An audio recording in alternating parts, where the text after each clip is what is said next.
लें और रीढ़ से मोड़ते हुए सिर और छाती को नाभि के हिस्से तक ऊपर उठाएं। कोहनियों को समानांतर रखें। इस स्थिति में शारीरिक सजगता के साथ 3 से 10 श्वासों तक बने रहें।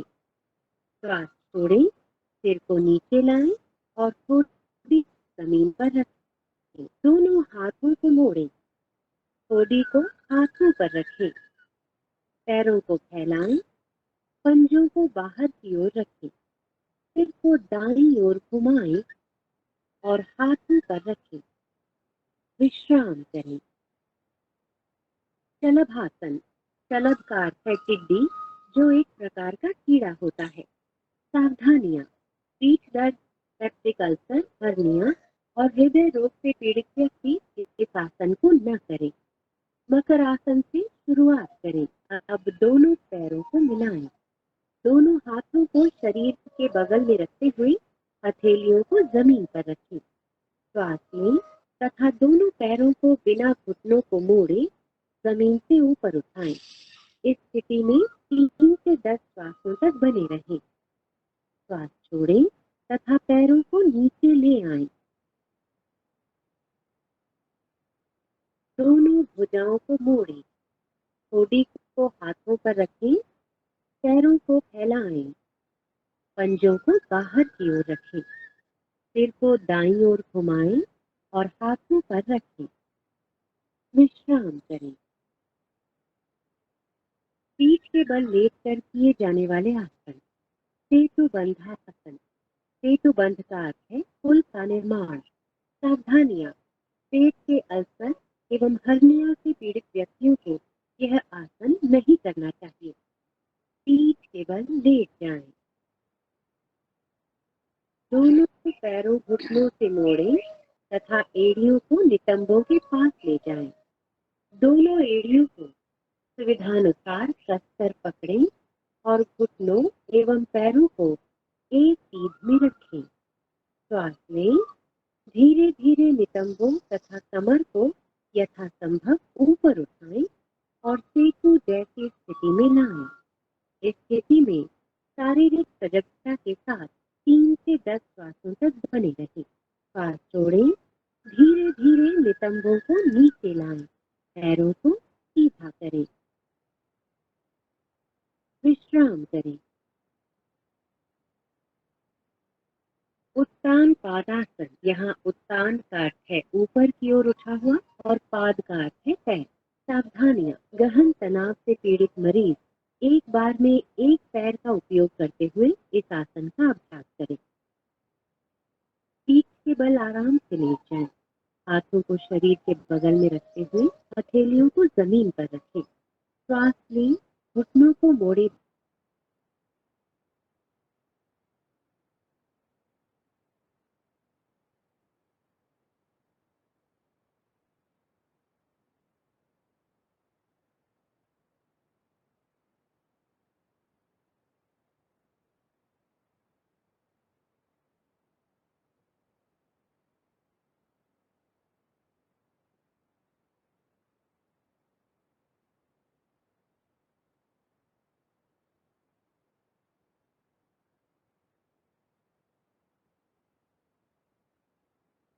तथा पीठ दर्द से पीड़ित व्यक्ति इस आसन को न करे। दोनों हाथ जांघों के बगल में रखें, हथेलियां जमीन पर स्थित हो। श्वास लें, घुटनों को मोड़े बिना धीरे धीरे पैरों को ऊपर उठाएं तथा जमीन से 90 डिग्री के कोण की स्थिति में ले आएं। नितंबों से कंधे तक शरीर को सीधा रखें। इस स्थिति में शारीरिक सजगता के साथ 3 से 10 श्वासों तक बने रहें। श्वास छोड़ें तथा बिना सिर उठाए धीरे धीरे दोनों पैरों को नीचे ले आएं। विश्राम करें। पवन मुक्तासन। पवन का अर्थ है वायु और मुक्त का अर्थ है मुक्त करना। सावधानियां। उदर संबंधी चोट, हर्निया, सायटिका या अत्यधिक पीठ दर्द में इस अभ्यास को न करें। पीठ के बल लेट जाएं। पैरों को दोनों घुटनों से मोड़ें। श्वास छोड़ें, जांघों और घुटनों को छाती के निकट लाएं। श्वास लें और दोनों हाथों की उंगलियों को आपस में जकड़ते हुए दोनों पैरों की पिंडलियों को कसकर पकड़ लें। श्वास छोड़ें, सिर तथा कंधे उठाएं और ठोड़ी को घुटनों के बीच लगाने का प्रयास करें। इस स्थिति में शारीरिक सजगता के साथ 3 से 10 श्वासों तक बने रहें। श्वास लेते हुए सिर को जमीन पर लाएं। श्वास छोड़ें और पैरों को जमीन पर वापस ले आएं। पीठ के बल लेटकर विश्राम करें। शवासन शब्द का अर्थ है मृतदेह।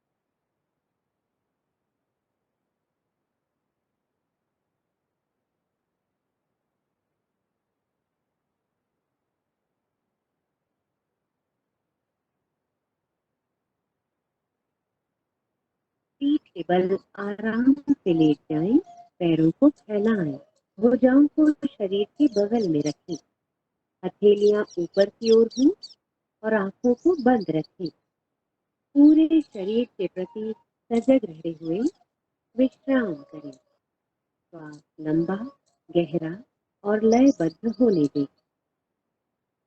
श्वास मंद होते हुए महसूस करें। ताजगी और निश्चिंतता की प्राप्ति होने तक इसी अवस्था में रहें। वापस आएं और किसी भी आरामदायक स्थिति में बैठ जाएं। कपालभाति। सावधानी, हृदय संबंधी व्याधियों, मिर्गी, हर्निया, गैस्ट्रिक अल्सर तथा मासिक धर्म के दौरान यह क्रिया नहीं करनी चाहिए। किसी भी आरामदायक स्थिति में बैठ जाएं, आंखें बंद करें और पूरे शरीर को शिथिल करें। गहरा श्वास लें तथा श्रोणी में श्वास का भरना तथा छाती के फैलाव को महसूस करें। नासिका छिद्रों से श्वास का अंदर जाना और सीने में भरना महसूस करें। उदर की मांसपेशियों पर दबाव देते हुए श्वास छोड़ें। निष्क्रिय रूप से श्वास ग्रहण करें।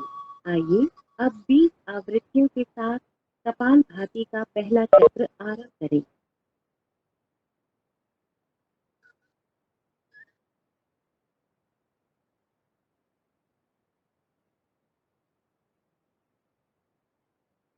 लंबा श्वास छोड़ें और विश्राम करें। ये कपालभाति का एक चक्र है। अब 20 आवृत्तियों के साथ इस क्रिया को 2 बार और करें। प्राणायाम।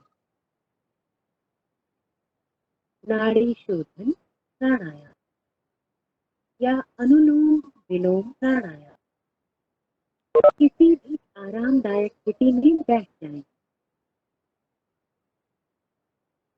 श्वास गहरा, नियमित तथा नियंत्रित होना चाहिए। मेरुदंड व सिर को सीधा रखें और आंखें बंद कर लें। गहरे श्वास के साथ शरीर और मन को आराम की स्थिति में लाएं। बाईं हथेली को बाएं घुटने पर ध्यान मुद्रा में रखें। दाएं हाथ को प्राणायाम मुद्रा में रखें। तर्जनी और बीच की उंगली को ऐसे मोड़ें। दाएं अंगूठे से दाएं नासिका छिद्र को बंद कर दें। अब बाएं नासिका छिद्र से श्वास लें। अपने शरीर में प्राण रूपी श्वास के आवागमन को महसूस करें।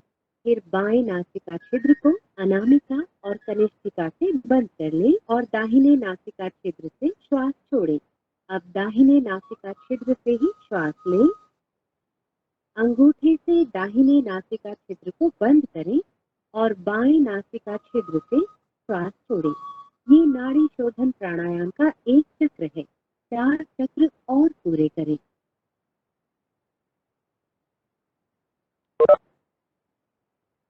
शीतली प्राणायाम। सावधानियां, कफ, सर्दी अथवा टॉन्सिलाइटिस के रोगियों को ये प्राणायाम नहीं करना चाहिए। किसी भी आरामदायक स्थिति में बैठ जाएं। अपने हाथों को घुटनों पर ध्यान मुद्रा में रखें। आंखें बंद कर लें। जिह्वा को किनारों से मोड़कर ट्यूब नुमा आकृति बना लें।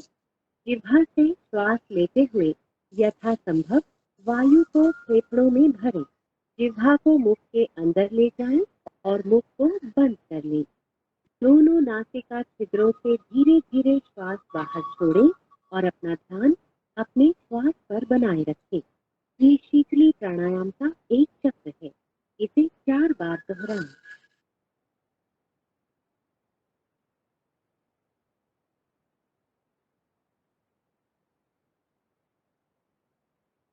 भ्रामरी प्राणायाम। ध्यान की किसी भी आरामदायक स्थिति में बैठ जाएं। आंखें बंद करें। दोनों नासिका छिद्रों से गहरा श्वास लें। नियंत्रित तरीके से गहरी और भंवरे की गुंजन जैसी ध्वनि के साथ श्वास बाहर छोड़ें।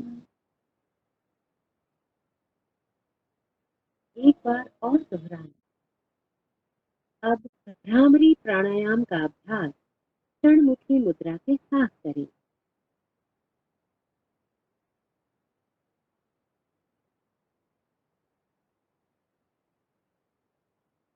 एक बार पुनः दोहराएं। ध्यान। ध्यान की किसी भी आरामदायक स्थिति में बैठें। अपने हाथों को घुटनों पर ज्ञान मुद्रा में रखें। आंखें बंद करें और चेहरे को हल्का सा ऊपर उठाएं। बिना किसी पर विशेष ध्यान केंद्रित किए केवल अपने भौहों के बीच हल्का सा ध्यान केंद्रित करें और अपने श्वासों के प्रति सजग रहें। श्वासों को मुक्त भाव से बहने दें। बस इस प्रवाह को अनुभव करें। यदि संभव हो तो पूर्व विचारों को छोड़ने का प्रयास करें। मस्तिष्क को शांत और आनंदमय रखता है। ये एकाग्रता स्मृति विचारों की स्पष्टता तथा इच्छा शक्ति को बढ़ाता है। ये पूरे शरीर और मस्तिष्क को सही तरह से आराम देकर उसे पुनः चैतन्य कर देता है। ये सकारात्मक भाव चलाने में सहायक है। ध्यान हमें आत्मानुभूति की दिशा में आगे बढ़ाता है। ध्यान की स्थिति बने रहे।